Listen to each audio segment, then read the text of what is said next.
Hello, everyone, and welcome to sorry.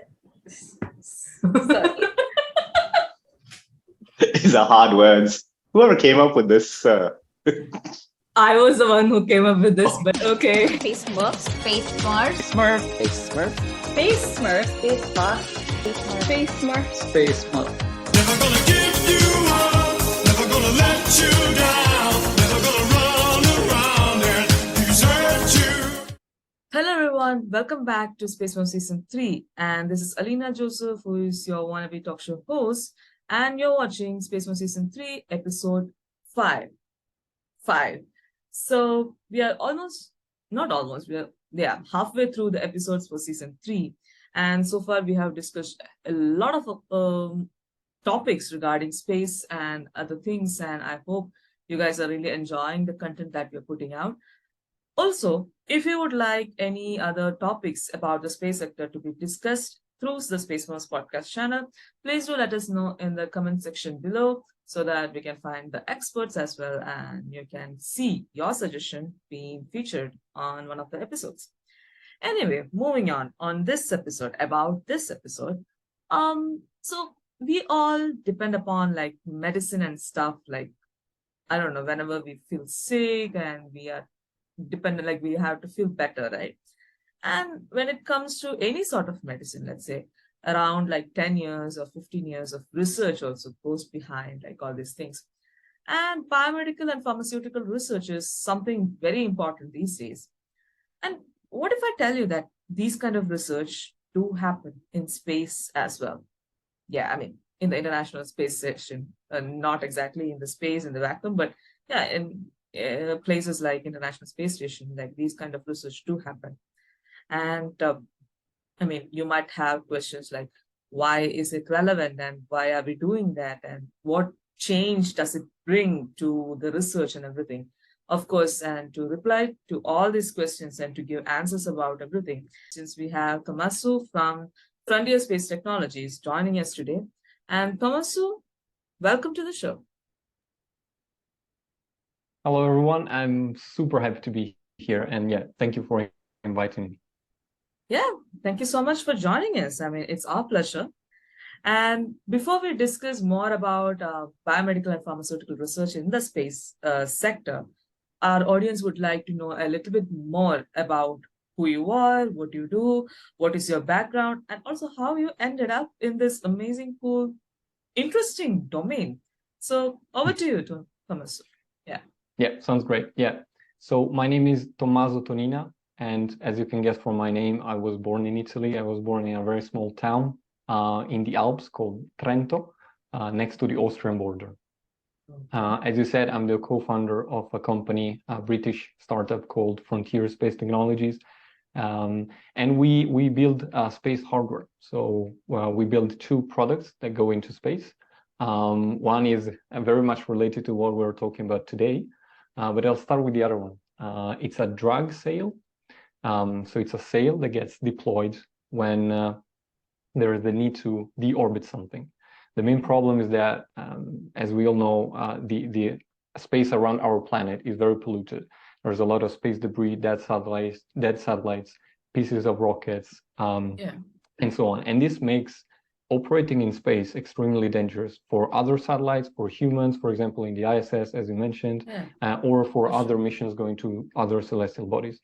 So one of the ways of cleaning up space is to actually attach something that deploys a wider area device, and this decreases the velocity, eventually burning up in the atmosphere. So this is what we are bringing to the market.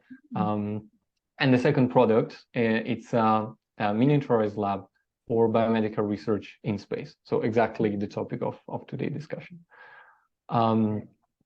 The problem with the first one is that space is not regulated in terms of pollution, like many other areas. So, for example, like the oceans. And there is a guideline to clean up the orbit within 25 years after putting something there in that orbit, but almost no one is following that. Hopefully, this is going to change in the next years. There's hope for that. But yeah, the reason why we're bringing Space Lab, so the small box, to the market, is that we want to exploit the unique environments and condition in space. We'll talk about that later in more detail, Yeah. but mainly microgravity and radiation. In Okay. terms of research, I did a few studies. One was developing a new way of traveling through space. So, for example, for traveling from the Earth to Mars, instead of burning with the engines maybe a minute when departing and a minute when arriving to slow down, to have a continuous propulsion during the whole trip, reducing the transit time by, let's say, 97, 98%. So instead of 9 months, maybe a week. And I know that there was a previous guest talking about space propulsion, so there's a link of that. And I'm also involved with the SGAC, the Space Generation Advisory Council. And in that case, we are studying ways of leveraging the resources on the moon to refuel rockets or to refuel rovers for long duration missions. Another thing that I'm really happy about is that I'm the president and co-founder of a nonprofit association called Space Pioneers. It's an Italian-based nonprofit, but we have volunteers from all over the world. And what we do is we organize space events to inspire young generations to dream big first, and then to follow their dreams. And we do a wide variety of things. Analog astronaut activities. We do space camp for primary school children, where they learn about space and they try astronaut things like astronaut food, and they do spacewalks and stuff like that. And then we have a very special activity, which is kind of a game for high school students, where they are put in an environment where they need to develop or to design a space exploration mission. But there is nothing related to business or money or budgeting or stuff like that. It's mainly science and arts and creativity and new solutions and this kind of stuff. Wow. Yeah, I mean, this is a very brief introduction. Yeah, I mean, that's really amazing. I mean, you're wearing different caps, and like I'm really very, very sad that this era of youngsters or kids are getting a lot of opportunity to explore space. But I'm not saying I'm that old. I'm not saying I'm that old, but still, when I was a kid, it was really hard to get these kind of resources, like similar to what you're doing. I can see like a lot of other entities doing a lot of other events for high school students, primary level students, and everything in India as well. And I feel so sad that I'm missing out all that fun. And yeah, lucky you, kids. Anyway, since I agree. yeah. And this is what the volunteers that help us tell us all the time. We wish we could do this thing when we were younger. But I just realized that I didn't answer your question about how I ended up in this thing. So I can be very brief on that. Yeah. That would be nice. So basically, I was always very curious, and I always tried to be as creative as possible. And this led me to, after high school, to choose what degree I wanted to pursue. And I had a few options. Two of them were philosophy and engineering. I know that it might be counterintuitive, but for me, it was basically the same thing. In both jobs, you just need to ask questions to yourself all the time, all day long. And in both cases, you need a lot of creativity because you need to solve problems on a daily basis. So you need to think in a new way. So for me, it was there was a deep connection there. Yeah, and I think I chose engineering simply because they told me that. I was told that engineering or engineers were people that were solving problems on a daily basis. So I said, okay, sounds interesting. Let's try. So I started with mechanical engineering and management engineering in Italy. Then I moved to the UK for 2 masters in, first of all, in aerospace and then only astronautics and space engineering. During that, I also attended ICU, the International Space University, which I guess it's quite popular in the field. I did a space studies program. And then I moved to Strasbourg, France, next to the headquarters of ICU to work at my first startup. Then we all know that the pandemic hit. I decided to move with my wife, that at the time was in the US, in Spain, in the Canary Islands, in a small island called Fuerteventura, next to the Sahara Desert. And then yeah, the last step is that I then moved to San Francisco, where I'm actually talking to from. Yeah, that's very interesting. And yeah, I think you have traveled a lot from Europe to US and here and there. So very interesting. Yeah, anyway, we will move on to the important part of the podcast. So before we move into biomedical stuff, I heard a little bit about that you also do analog stuff, analog mission as well. So what kind of experience is this analog mission, and how does it help in building a career? Like, yeah. Yeah, so analog astronaut missions are space missions performed on Earth. So the main idea is to try to replicate most of the features of the space environment here on Earth. So we're talking about, extreme environments, extreme temperatures, isolation, and common places for all these are, for example, caves or volcanoes. In fact, I just came back from a mission on a volcano at high seas, which is a facility in Hawaii. Wow. So that's the context. The idea is to also try to replicate space activities as much as possible, also for the resources. So we are limited, for example, in the amount of water we can use, the amount of electricity. Food is, I wouldn't say it's rationed, but it's measured, definitely. And we perform a whole series of activities typical of astronaut missions. So we train every day as astronauts do. We do EVAs, so extravehicular activities. So we put our suits on and we go for a spacewalk. Wow. But this is the context. There are many reasons why this is important. As we know, operating and living in space is very dangerous. And now that we are striving for moving to space even more, with colonies, with space stations, with space tourism, for example, there are so many things we need to understand. And anything related to, for example, new material, new procedures, new products, new services, it's stuff we cannot develop in space directly. And there are many reasons. One is that it's super difficult. Anything in space, even holding like a liquid, and this is something I tell everyone, because it helps you have an idea about the complexity of the field. Even having a glass of water and bringing this glass of liquid water to space is an enormous challenge because of the vibration at launch, the G's, so the acceleration. For example, the extreme temperatures. So it can easily boil off because the pressure is too low, or it can easily freeze. So even something that here is trivial in space is incredibly complicated. The other reason is that it's also very dangerous, and we'll talk about all the impacts on the human body later.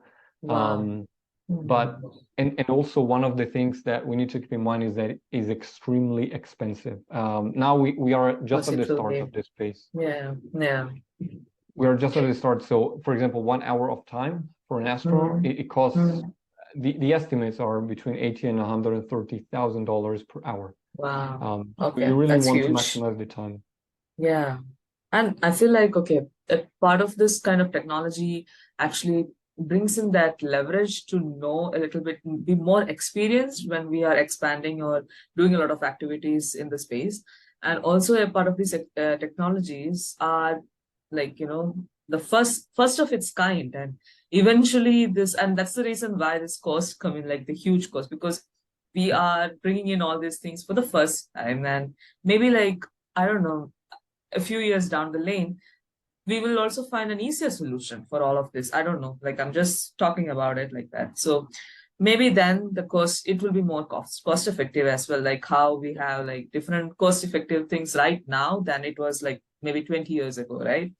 So yeah, I mean, that will be the case. And it's really, really interesting to hear about this. And connecting to that, I think this also have some kind of connection into biomedical research and stuff as well. So anyway, we will move on to the biomedical and pharmaceutical research in the space sector. So this is a really new thing for me, and I believe it would be the same as well for the audience as well. So can you give a little bit of detail about like what exactly is this about? And yeah, I mean, yeah, exactly. That is that is a question. Yeah, definitely. Yeah, it's normal. It's new for anyone. So we just started in recent years to leverage space for biomedical and pharmaceutical applications. So it's completely normal. Okay. The main thing is that because the space environment is so extreme, it pushes our boundaries as organisms. So there are so many issues like bone and muscle loss. So our bones become smaller and lighter, and our muscles as well. We get kidney stones because we have a lot of calcium in our blood. We have immune dysfunctions. We have heart and liver issues. We have vision impairment because there is a lot of liquid that goes to the head, squeezing all the internal parts. We have mental issues because of isolation and you know, living in a dangerous environment. Exactly. So there is a long list of problems, and we know that as a civilization we are trying to solve to make our life better, and a lot of the problems we currently have are related to medicine or health in general. Or for example, extending our healthy life. In recent years, what we have seen is that in addition to space agencies, which is something very common for them to do this kind of research, we've seen a lot of private companies doing research in space. And it's exactly because of what you said before. We can find ways of doing things in a more efficient and more cost-effective way through space or thanks to space. So yeah, that's Wow. that's an information. Yeah, I mean, definitely. So, yeah, I'm curious to know a little bit more about these things. And how do you think, like you mentioned, it's a new sector that has come up and it's very new, and things are developing in it. So, how I feel like, because in the world, like on Earth, we actually have a huge dependence upon these kind of research, right? Because medicine is something that we use when we have immune deficiency, or we are not feeling well, or you are sick basically. But and I know people who are working on things like that, and like I have heard that years of research goes into it. Like it's not something that you come up with like 1 week or just one night. And I think most of the criticism came up when it was COVID-19 research. I mean, the vaccine that came up, because it came up in like what, 6 months, 1 year. So a lot of criticism that came up was like, you can't find a medicine like that, like in 1 year, because a lot of research goes in trial and error, trial and error, trial and error, and then you find the correct one. So how do you think like this discipline is going to revolutionize the medical or pharmaceutical industry, basically because we are doing the research in the space sector?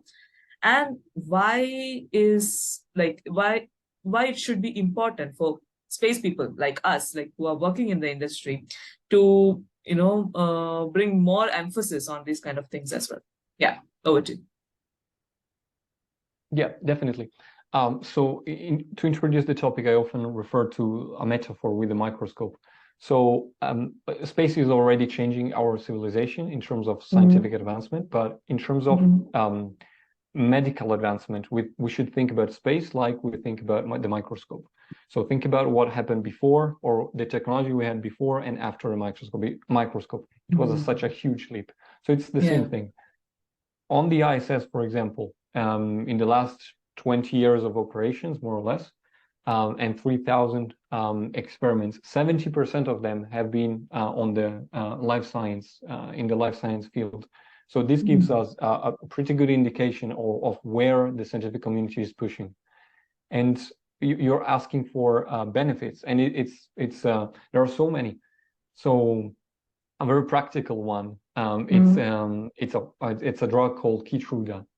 It's one of the most sold drugs on Earth, and it's developed by a company called Merck. Even before developing this new version in space, it was already pretty popular. And in fact, it was around 20 billion in revenue. The problem is that in order to inject it, it was several hours for each injection. And this meant that for the patient, it was very uncomfortable, very dangerous for infections and so on, and very expensive for the hospitals as well. So they went to space, developed a new molecule, and now the injection is a couple of seconds, like a vaccine. And this thanks to space. But the benefits are huge. If we talk about anything like stem cells, for example, for prolonging life, or artificial organs, 3D printing tissues and organs, it's something that it's a lot easier in space than on Earth. Anything related to aging, and this is a big topic, aging-related illnesses like Alzheimer's and Parkinson's, which affect millions of people on Earth currently, or cancer, same thing, because it's a high radiation and very fast aging environment. Studying cancer, it's a lot easier and faster. So finding a cure, it's a lot easier in space. But yeah, many applications. Wow, I mean, that's really interesting. And yeah, thank you for bringing that example also about that specific drug and how it actually changed with the research that was conducted in the space station. And this is very interesting. I mean, I feel like maybe once this field gets, more opportunities, or more people joining in, and more people are ready to, bring in research and their valuable contributions to the industry, this is literally going to be like what you said, like before and after finding a Microsoft. Like literally, I feel like I feel that way. I don't know, like if anyone else disagree with me, but yeah, I mean, I feel that way, and this is super cool. I mean, yeah, maybe like we might have cure for almost all the diseases that are uncured right now, like cancer, for example, and a lot of And people can be saved. Yeah. You were talking about COVID, and this is very interesting for antiviral and antibacterial drugs, like COVID, because viruses and bacteria in space are much more aggressive. They propagate a lot faster. So if we can develop a drug for space, then when you bring it to on Earth, it's super effective. So that's another application for space medicine. Okay, that's interesting. And I'm just curious to add. So so I saw this random video on Instagram. I don't know how real it is, but a few years back, some astronaut, from a Japanese astronaut, he took the sakura flower seeds to the International Space Station. And apparently when he got it back, they all bloomed in less than I think half the year that it usually takes to bloom. And the flowers had one more petal. Like they were saying, like exactly some mutation happened because it went to space and came back. So do you think even in the drugs that are being developed in the space, like, I'm just putting it out there, do you think that will also have some significant impact on the human body on Earth? Like, that might cause mutation or things like, I mean, I'm just putting it out there. I might be wrong. I mean, even the question itself might be wrong, but I'm just curious to ask you this question. Yeah. That's a wonderful question. I'm not aware of these events, but it sounds incredible. I don't know if this will have an impact, to be honest. We are definitely pushing hard also on genetics. So on engineering our DNA to, for example, withstand higher doses of radiation. Let's remember that a few weeks on the surface of Mars are enough to kill a human being. So we're talking about very high dose of radiation. But it would be interesting. However, we need to also keep in mind that when we talk about humans and life organisms and research, there's a big there is an important aspect, which is obviously the ethics of what we're doing. So when we talk about mutation, I think it's something very important to keep in mind. But I would be personally interested to see these kind of advancements.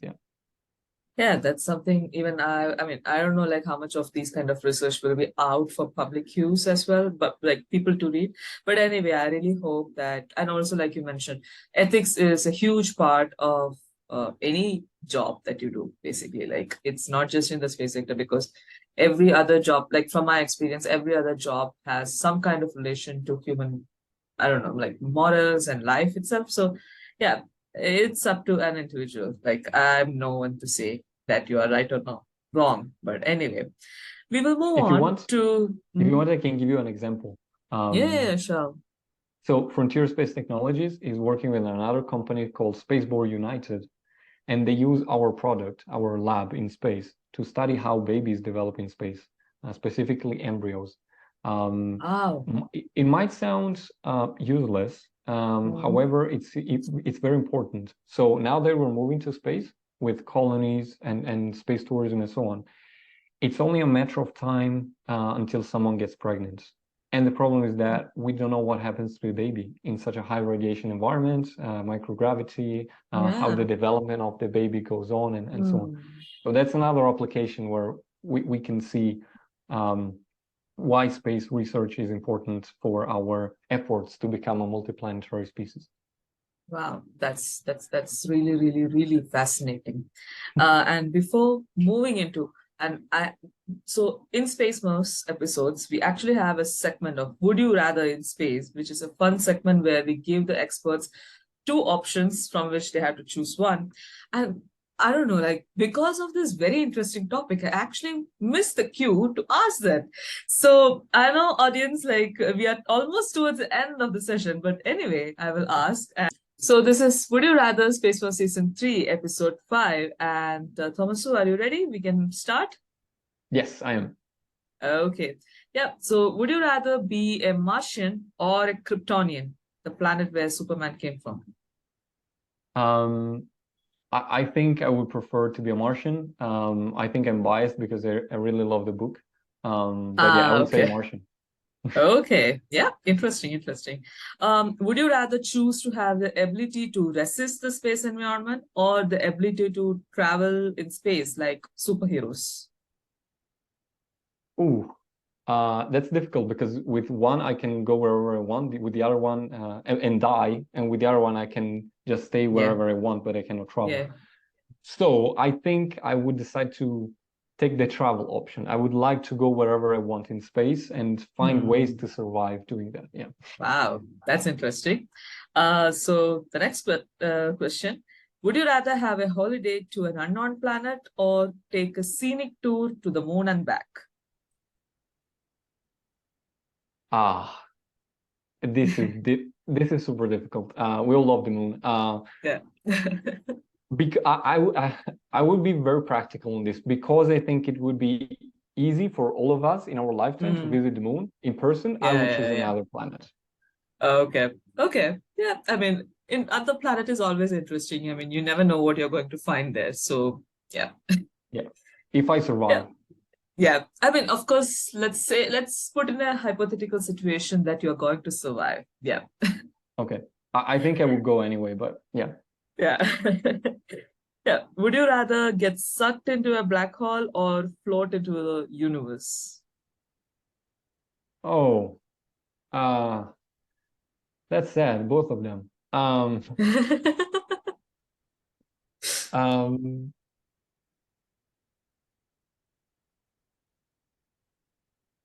Wow.